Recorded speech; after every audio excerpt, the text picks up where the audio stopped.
안녕하세요. 피부과 전문의 심현철입니다. 자, 봄철 되면 이상하게 피부가 좀 예민한 것 같죠? 자, 이러한 봄철 환절기에 이 피부에 어떤 변화가 생기는지 알아보고 또 어떻게 화장품을 써야 하는지 말씀드리겠습니다. 마지막에 중요한 내용이 있으니 집중해서 따라오시죠. 봄철 환절기에 피부에 나타나는 현상에 대해 알아보겠습니다. 자, 첫 번째, 자외선입니다. 봄이 되면서 일조량이 늘어나고 따라서 자외선의 양이 많아집니다. 자, 그리고 날씨가 풀리니까 이렇게 외부로 나가는 시간이 많아지니 당연히 자외선 노출이 심해지겠죠. 두 번째는 미세먼지의 증가입니다. 자, 봄철만 되면 황사나 미세먼지가 심해지죠. 자, 이 미세먼지는 일반적인 이 먼지 사이즈가 아니라 입자의 크기가 이 모공의 안쪽까지 투과될 정도로 굉장히 작기 때문에 이 민감한 피부를 더 예민하게 할 수가 있습니다. 자, 세 번째는 피지의 양의 증가입니다. 자, 피지의 양은 온도에 비례하기 때문에 기온이 상승하면서 내 모공 안에 있는 이 기름의 분비가 증가하게 됩니다. 자, 또한 봄철이 되면 이 외부가 건조해지죠. 자, 건조해지면 우리 피부는 내 피부 안에 수분을 잘 가둬놓기 위해서 이 피지 분비가 오히려 증가하게 됩니다. 네 번째는 이 화장품 사용의 증가입니다. 자, 외부의 노출이 많아지니까 자연스럽게 이 겨울철에 비해 커버력이 있는 이 화장품의 빈도수가 증가하고 이 선크림을 두껍게 바르게 되니까 한편으로 모공이 또 막히는 현상이 잘 나타나겠죠. 자, 앞에서 온도가 증가하고 외부가 건조해지면서 이 피지 양이 증가한다고 했었죠. 피지의 양은 증가하는데 이 화장품에 의해 모공이 꽉 막히는 현상 또한 증가하면서 안에서 화이트헤드, 블랙헤드, 여드름 등이 잘 생기게 됩니다. 자, 다섯 번째는 꽃가루와 같은 알레르기 원의 증가입니다. 우리 계절이 바뀌면서 꽃가루와 같은 이 다양한 알레르기 원들이 공기 중에 잘 부유하게 되고 이러한 것들이 피부에 이렇게 접촉이 되면서 알레르기를 유발해서 피부를 더 예민하게 합니다. 봄철 환절기 피부를 위한 화장품 사용법에 대해 알아보겠습니다. 자, 첫 번째는 선크림 사용법입니다. 선크림을 당연히 잘 사용을 해야겠죠. 이 선크림은 물리적으로 자외선을 차단하는 무기자차와 화학적으로 피부 안에서 이렇게 흡수가 돼서 자외선을 차단하는 유기자차로 나뉘는데 당연히 예민한 피부에서는 이 피부과 전문의들은 이 무기자차를 권할 수밖에 없습니다. 자, 피부 안에 화장품의 성분의 흡수가 당연히 많아지면 예민한 피부가 더 예민해질 가능성이 높아지겠죠.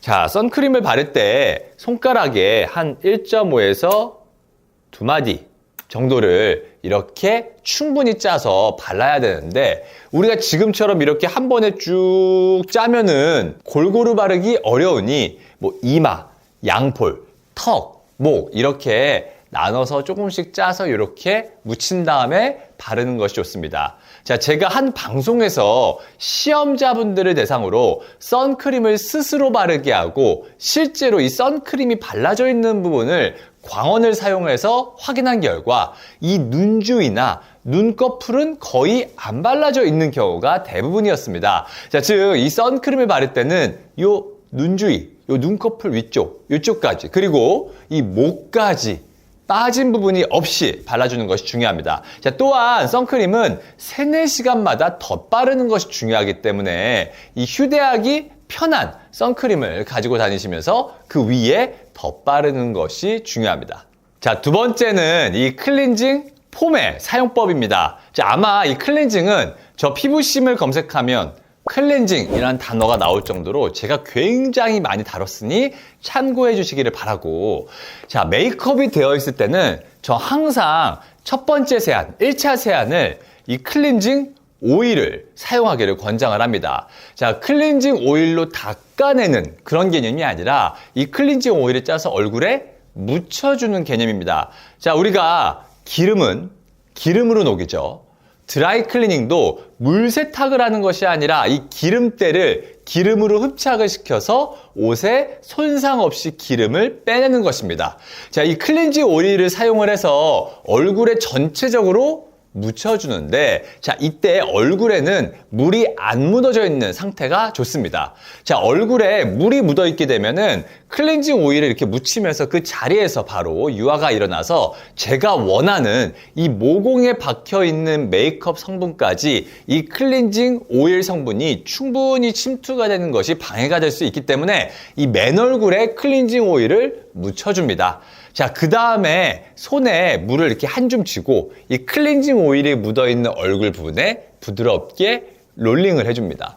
자, 이때 메이크업이 되어 있는 부분은 빠짐없이, 자, 헤어라인부터 우리 눈주변도 메이크업 빠짐없이 하죠. 이 눈썹까지 충분히 롤링을 해주면 이 밀키스색처럼 뽀얗게 변하게 됩니다. 자, 이것을 다시 물로 가볍게 닦아줍니다. 자, 이때 사실 대부분의 화장품 입자들이 닦여지기는 하지만 꽤 많은 케이스에서 이 모공 사이에 이 클렌징 오일 성분들이 잔존되는 경우들도 있습니다. 자, 그러므로 마지막에 클렌징 폼을 사용을 해서 닦아주면 됩니다.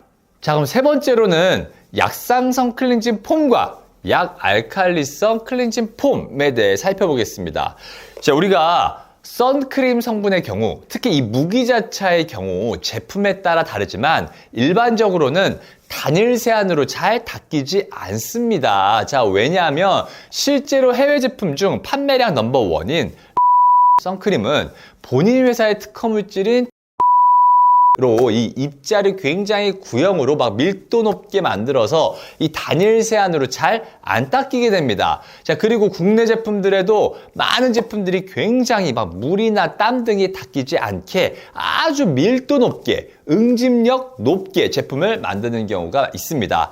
자, 이런 경우에는 단일 세안으로 닦고 이 모공 사이를 확대경으로 확인을 해보면 입자가 안 닦이고 남아 있습니다. 자, 그래서 많은 분들이 이중 세안을 하세요, 이렇게 말씀하시는 경우가 있습니다. 근데 요즘 남녀, 노소 상관없이 이 선크림은 매일 바르시죠. 자, 매일마다 이 선크림을 지우기 위해서 이중 세안을 하게 되면 한 1, 2주 정도는 아주 잘 닦이고 막 트러블도 좀 준 것 같고 좋습니다.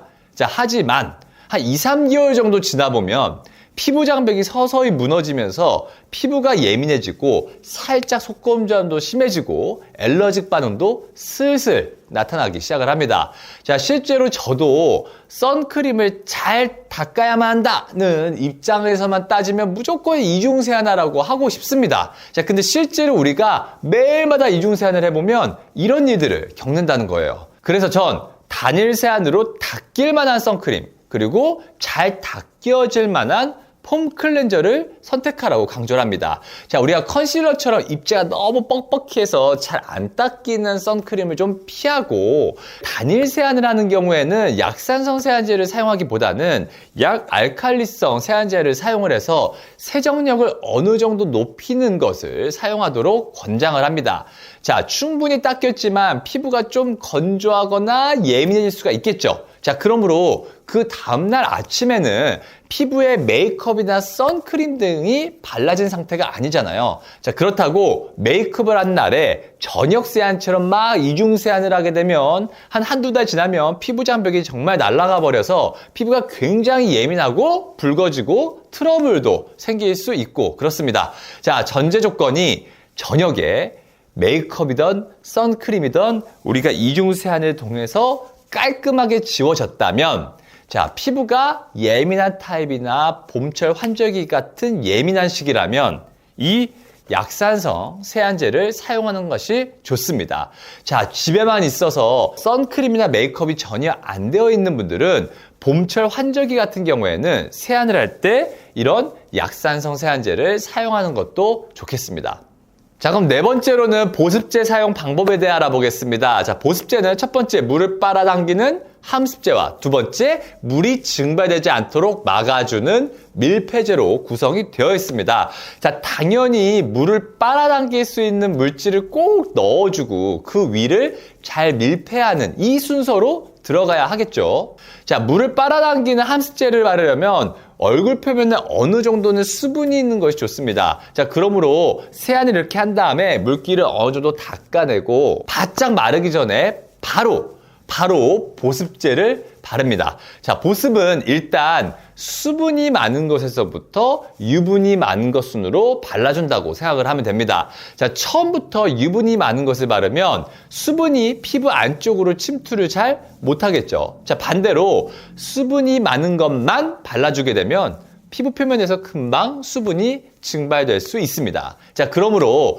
수분이 많은 것을 먼저 발라주고 점차적으로 유분이 많은 것을 발라서 처음에 발라진 이 수분이 쉽게 증발을 못하도록 기름막을 형성해 준다고 생각하시면 됩니다.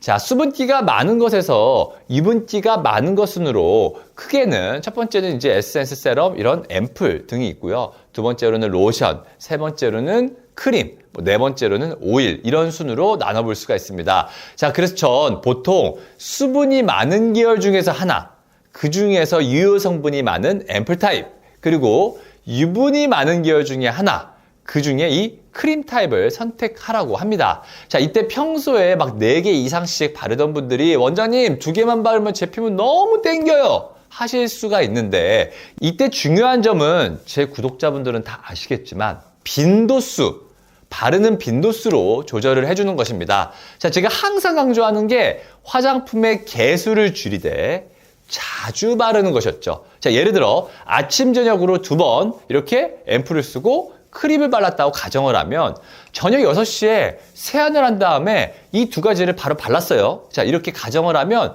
얼굴이 땡기는 사람은 한 8, 9시에 이 크림만 그 위에 또 덧바르고, 또 그리고 잘 때 또 땡긴다 그러면 크림만 또 그 위에 덧바르는 형태로 이렇게 빈도수로 조절해 주는 것이 좋습니다.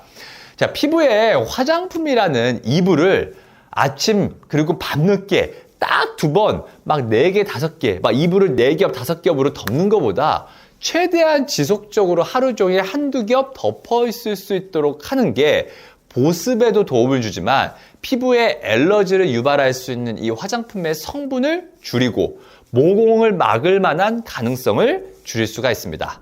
자, 지금까지 더셀 피부과 대표 원장, 더셀랩 화장품 대표 심해철이었습니다. 끝.